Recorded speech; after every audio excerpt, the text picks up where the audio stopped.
Hello everyone, आज हम बताएंगे कि डेप्रिसिएशन क्या होता है।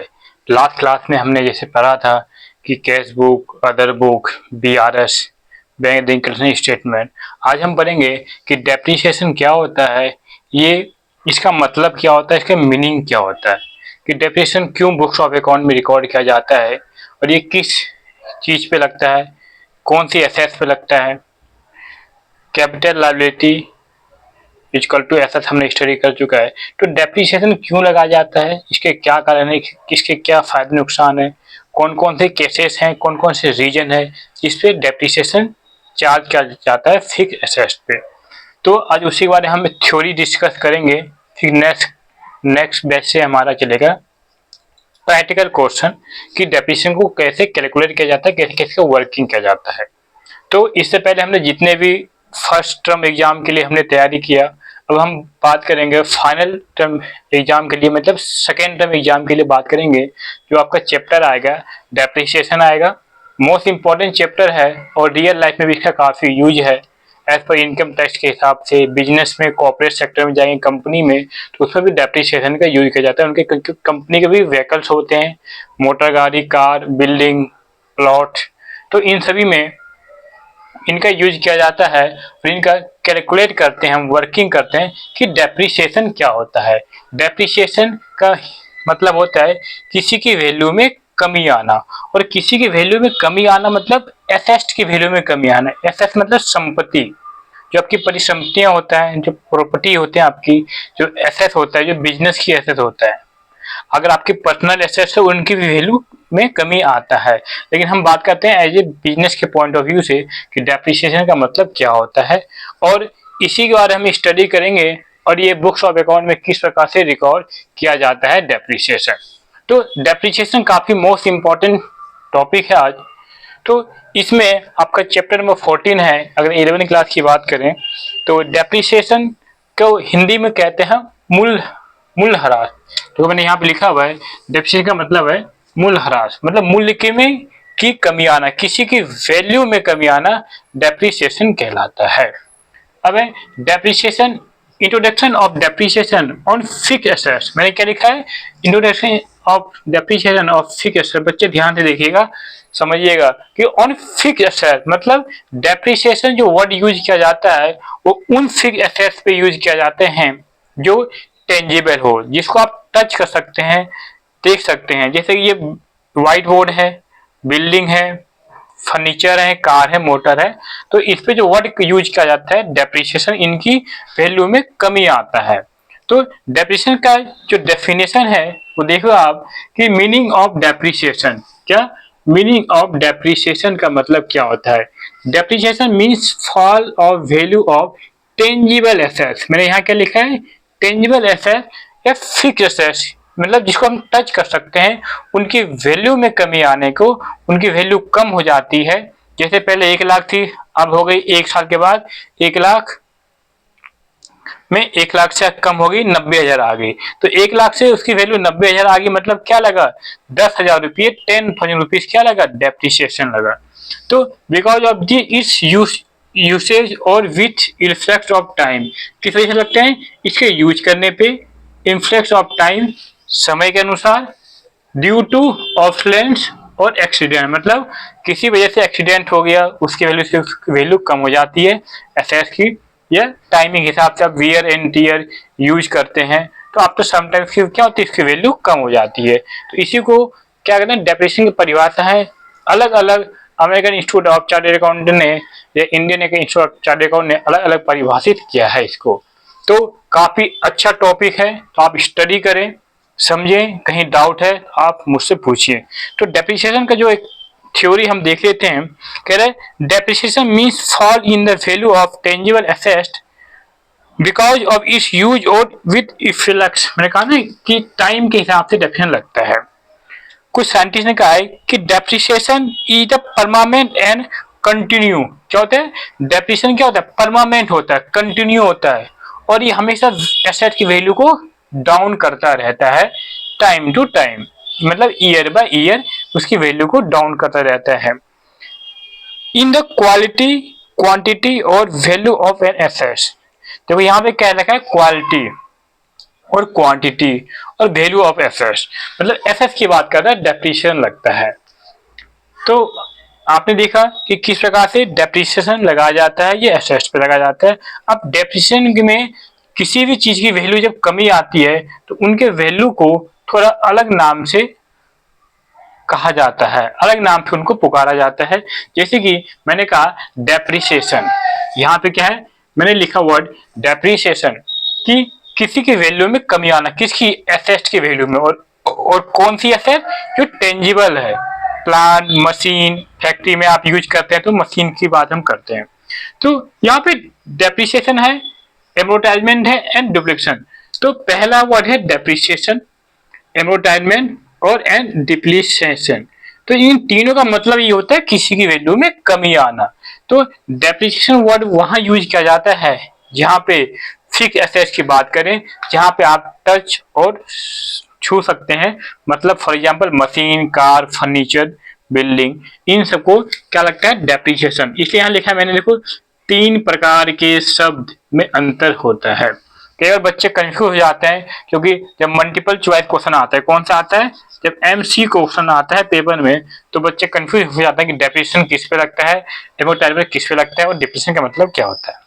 तो डेप्रिसिएशन का ध्यान रखना है, डेप्रिसिएशन का मतलब होता है ये फिक्स एसेट्स पे लगता है जो टेंजिबल हो, जिसको आप टच छू कर सकते हैं।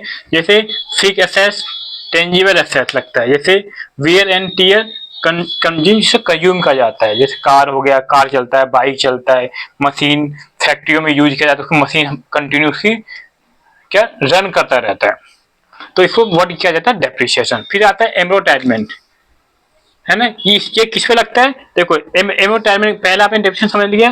दूसरा एमोर्टाइजमेंट क्या मतलब है, ये लगता है इनटेंजिबल एसेट्स, जैसे गुडविल, कॉपीराइट, पेटेंट, एक और लिख लो ट्रेडमार्क, ट्रेडमार्क ये कंपनियों में यूज किया जाता है। ट्रेडमार्क एक साइन होता है, चिन्ह होता है, तो इससे क्या कहते हैं, इससे एमोर्टाइज मतलब इनकी वैल्यू में कमी आती है। गुडविल, रेपुटेशन, अब जब 12th में जाओगे तो पढ़ोगे गुडविल का मतलब ये क्या है, बट ये भी हमारे क्या, ये इंटेंजिबल एसेट होता है जो कंपनी, ऑर्गेनाइजेशन अपने रेपुटेशन, अपने नाम, अपने आफ्टर सेल्स ऑफ सर्विस से क्या कहते हैं, जनरेट होता है। इसलिए गुडविल 2 टाइप्स होता है, परचेज गुडविल और सेल्फ जनरेटेड गुडविल।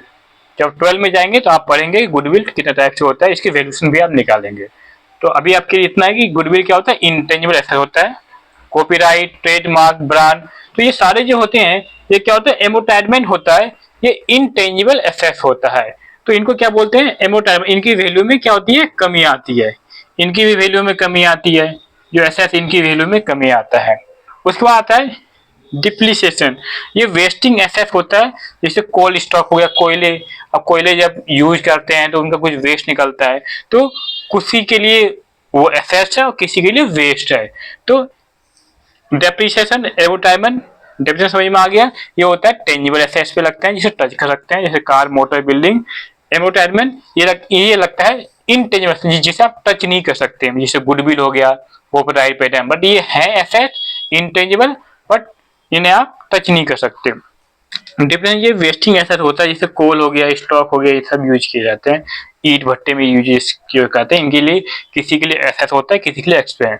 तो आपको इन तीनों वर्ड में समझ में आ गया, डेप्रिसिएशन, एमोर्टाइजमेंट और डिप्रिसिएशन का मतलब क्या होता है। अब डेप्रिसिएशन का डेफिनेशन पेपर में आता है, मल्टीपल चॉइस क्वेश्चन में इन तीनों का अंदर पूछ देते हैं। तो डेप्रिसिएशन आपके सही प्रॉफिट और लॉस को पता करने में, कैलकुलेट करने में काफी हेल्पफुल होता है। जब businessman books of accounting record करते हैं in the books of account में, अकाउंटेंट या सीए, ताकि बिजनेस का सही प्रॉफिट लॉस पता चले। डेप्रिसिएशन नॉन कैश आइटम होता है, मतलब जिसका कैश की तरह ट्रीट नहीं किया जाता, बस उसकी वैल्यू कमी में, आपके एसेट की वैल्यू में कमी जरूर आ जाती है। तो डेप्रिसिएशन क्या होता है, नॉन कैश आइटम होता है। तो इतनी बात आपको समझ में आया होगा। अब है कि डेप्रिसिएशन को कम करने के कौन कौन से कारण होते हैं। केसेस ऑफ डेप्रिसिएशन मतलब मूल्यह्रास के कारण कौन कौन से फैक्टर हैं, रीजन है जो क्या करते हैं, डेप्रिसिएशन को कम करते हैं। तो हम ये देखना है कि डेप्रिसिएशन के कौन कौन से कारण होते हैं। पहले हमने क्या पढ़ा, डेप्रिसिएशन की मीनिंग, जिससे वैल्यू पैसा की वैल्यू कम होती है, चाहे वो टेंजिबल हो चाहे इनटेंजिबल हो। अब कौन कौन से कारण है, कौन कौन से रीजन है, कौन कौन से फैक्टर है जो डेप्रिसिएशन लगाया जाता है। पहला है यूजेस ऑफ एसेट्स, मतलब जब आप एसेट्स को यूज करते हैं, जब उनका वियर एंड टियर होता है, टूट फूट होता है, जैसे कार है, कार चलती है तो उनके इंजन घिसते हैं तो चलते हैं, किलोमीटर के हिसाब से लगता है डेप्रिसिएशन। बिल्डिंग है, मशीन कंटिन्यू चलता है, प्रोडक्शन करता है, प्रोड्यूस करता है, मान लो मार्केट की फैक्ट्री है, पर डे मशीन चल रही है, रन कर रही है, तो क्या लगेगा, उनके यूजेस के हिसाब से क्या रहेगा, उनकी एसेट्स की वैल्यू में कमी आती है। Depreciation for example car, machine. फिर आता है इफेक्ट ऑफ टाइम, टाइम के हिसाब से कोई टेक्नोलॉजी आ गई है ना, कह रहे some assets have a definite life period like lease on expiry of the life period the assets will cease to exist. कुछ ऐसे होते हैं जिनका की एक निश्चित टाइम होता है कि भैया 10 साल के बाद खराब हो जाएगा, उसकी लाइफ बेकार हो जाएगी, 15 साल के बाद, 20 साल के बाद, तो इसके भी इफेक्ट ऑफ टाइम के हिसाब से। फिर आता है ऑप्शन, मतलब कोई न्यू टेक्निक आ गई। तीसरा क्या हो गया, कि कोई नई टेक्निक आती है, कोई टेक्नोलॉजी नहीं आ गई। जैसे सोचो पहले फोटोकॉपी की मशीन कार्बन होती थी, आज की डेट पहले कार्बन का यूज करते हैं, आज की डेट में फोटोकॉपी आ गई। तो न्यू टेक्निक आने के कारण क्या होती है, उसको रिप्लेस किया जाता है, उसकी वैल्यू में कमी आती है। फिर होता है एक्सीडेंट, किसी वजह से मिस हैपनिंग हो गई, एक्सीडेंट हो गई, अर्थक्वेक आ गया, भूकंप आ गया, मशीन खराब हो गई, टूट गया, तो एक्सीडेंट की वजह से। इन सब चारों केसेस के क्या क्या मैंने, इन 4 कारण हैं जिससे मशीन की वैल्यू में या एसेट की वैल्यू में डेप्रिसिएशन लगाया जाता है। पहला है usage of time, usage of assets, दूसरा इफेक्ट ऑफ टाइम, तीसरा ऑपरेशन और तीसरा एक्सीडेंट। तो इन सभी कारणों से एसेट्स की वैल्यू में कमी आता है। तो ये थ्योरी है, आप स्टडी कीजिए, पेपर में जरूर आता है कि किन किन वजह से डेप्रिसिएशन लगाया जाता है। तो आपने डेप्रिसिएशन का देखा।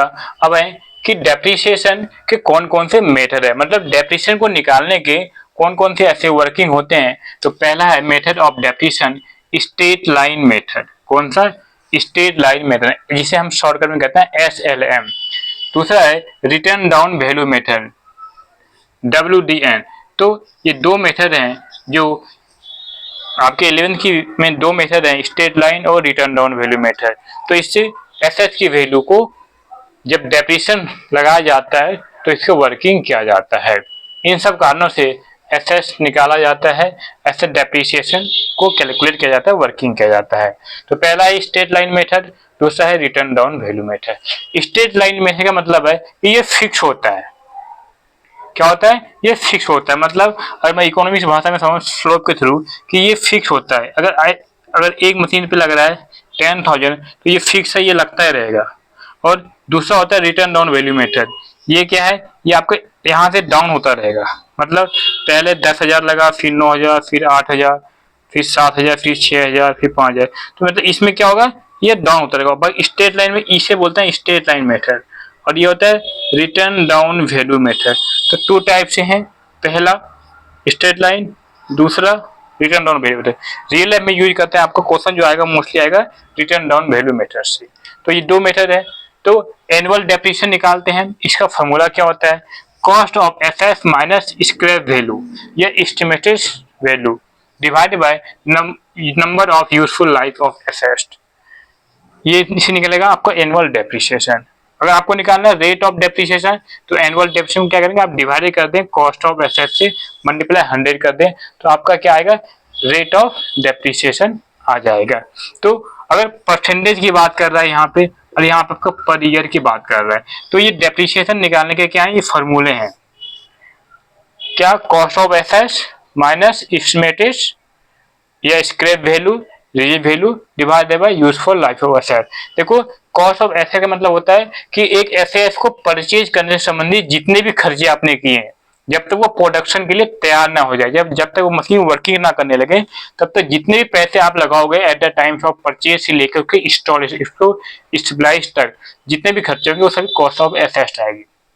माइनस करते हैं हम स्क्रैप वैल्यू, क्योंकि कुछ भी मशीन होता है, कार है तो बाइक होता है, वो लोहे का होता है, तो आफ्टर सम टाइम यूज करने के बाद अगर आप उसको रद्दी के भाव, कबाड़ी के भाव भी बेचते हैं तो उसको कुछ वैल्यू आपको मिल जाता है, मतलब उसकी वैल्यू बिल्कुल नील नहीं होती। तो वो आपका इसलिए हम माइनस कर देते हैं, डिवाइड कर देते हैं यूजफुल ऑफ लाइफ, मतलब हर किसी की एक लाइफ होती है, हम नहीं पता होता, अनुमान लगाते हैं, बट एक लाइफ के बाद क्या होती है, उसकी वैल्यू डाउन हो जाती है। तो आपको यहाँ से निकलेगा एनुअल डेप्रिसिएशन। फिर आता है अगर परसेंटेज निकालना हो तो जितनी भी आपने डेप्रिसिएशन लगाया है डिवाइड कर दो कॉस्ट ऑफ एसेट से, मल्टीप्लाई 100, तो इसे रेट ऑफ डेप्रिसिएशन निकल जाएगा। तो पेपर में सबसे पहले क्या आता है, मीनिंग ऑफ डेप्रिसिएशन, फिर आता है डिफरेंस बिटवीन, इन तीनों वर्ड में क्या अंतर है आपको बताया, फिर आता है कि कौन कौन से कारण हैं कि यूसेज ऑफ एसेट्स के कौन कौन से कारण की वजह से इनको एसेट्स लगाया जाता है। तो चार टाइप से बताया आपको, use of assets, effect of time, depreciation, accident. फिर आता है मेथड कौन कौन, स्ट्रेट लाइन और रिटर्न डाउन वैल्यू मेथड। तो आपने देखा कि स्ट्रेट लाइन में डेप्रिसिएशन है वो स्ट्रेट चलता रहता है, 10,000 तो हर एक साल 10,000 लगेगा, 5 साल लाइफ है तो 5 साल 50,000 लगेगा 5 साल तक। रिटर्न डाउन में जो वैल्यू बच जाती है उस पे लगता है, जैसे कि पहले 1 लाख थी, कितनी लगी 10,000, तो बता 90, तो रिटर्न डाउन में आप 90,000 पे लगेगा डेप्रिसिएशन। फिर लगेगा 9,000, अगर 10% है तो फिर 81,000 लगेगा। तो ये रिटर्न डाउन वैल्यू मेथड होता है, और रियल लाइफ में इसी इन दो में से कोई एक क्वेश्चन पेपर में जरूर आता है। तो नेक्स्ट क्लास में आपको बताएंगे कि डेप्रिसिएशन के क्वेश्चन कैसे सॉल्व करेंगे, कैसे डेप्रिसिएशन निकालेंगे स्ट्रेट लाइन से मेथड से, मतलब स्ट्रेट लाइन मेथड से, और रिटर्न डाउन वैल्यू मेथड में इनके क्वेश्चन प्रैक्टिकल हम सॉल्व करेंगे। एनुअल डेप्रिसिएशन कैसे निकालेंगे, कॉस्ट ऑफ एसेट्स मैंने पहले बता दिया क्या होता है, estimated scrap value divided by useful, इससे एनुअल डेप्रिसिएशन पूरे साल का निकलेगा। तो आपको डिपेंड करना है कि 6 महीने का निकालो 6 महीने निकाल लो, 5 महीने का निकालो, अकॉर्डिंग टू क्वेश्चन जैसा आएगा उसको हम सॉल्व करेंगे। Thank you very much. Next class में हम स्टार्ट करेंगे इसके प्रैक्टिकल क्वेश्चन। तो आई होप डेप्रिसिएशन का आपको बेसिक कॉन्सेप्ट समझ में आया होगा। तो आप स्टडी कीजिए, कहीं भी डाउट है, प्रॉब्लम है, आप हमसे पूछिए। तो बातों बातों हमने आपको 3 चीज बता दिया जो हमें डेप्रिसिएशन वर्किंग करने में लगेगा। पहला cost of assets, estimated scrap value और लाइफ ऑफ एसेट, क्योंकि इसका वर्किंग काफी ज्यादा होगा, इसी ब्याह पे हम क्वेश्चन निकालेंगे, क्योंकि इसी से हमें राइट डेप्रिसिएशन निकालना है, कितना अमाउंट बनता है एसेट्स पे। थैंक यू, धन्यवाद, जय हिंद जय भारत।